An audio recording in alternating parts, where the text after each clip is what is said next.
Stagflation, a word that sounds like an economic nightmare, and for good reason. Imagine this. Prices are soaring, but jobs are disappearing. Sounds impossible, right? But history tells us otherwise. And today, we might be standing on its edge again. But wait, how does this impact you? Stay with me, because by the end of this video, you'll know exactly how to protect your money and secure your future. In February 2025, US inflation surged to an annual rate of 2.8%. The global economy still expects 3.2% growth this year. But cracks are forming. Job openings are shrinking. Layoffs are creeping up. Consumer confidence has fallen for 4 straight months, hitting its lowest since 2021. These signs feel eerily familiar. Let's rewind to the 1970s. The world faced oil crises, driving fuel prices sky high. Businesses struggled. Unemployment soared. The economy slowed. Yet, prices kept rising. This toxic mix of stagnation and inflation was called stagflation.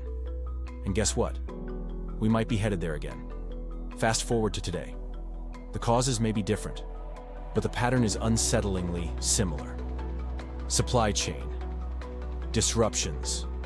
From past global crises, rising tariffs, and geopolitical tensions are fueling inflation while economic momentum weakens. But here's the real question.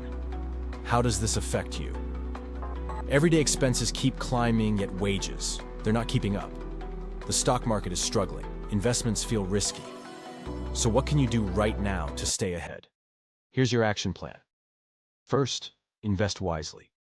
Historically, assets like gold and commodities have done well during inflationary times.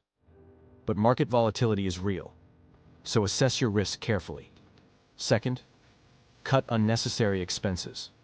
A strict budget can help you navigate rising costs. Third, upgrade your skills. With job markets tightening, adaptability is your best weapon to stay employed. And finally, avoid debt traps. Interest rates are rising, making loans and credit card debt more expensive. Be smart with borrowing. Governments are trying to respond. Some central banks may tweak interest rates, while fiscal policies aim to boost growth without fueling inflation further. But the road ahead? It's still uncertain. So, are we heading toward another stagflation crisis? The warning signs are here. The best strategy? Stay informed, stay prepared, and take control of your financial future before history repeats itself. If you found this video valuable, hit that like button, subscribe, and turn on notifications so you don't miss our next deep dive into the financial world.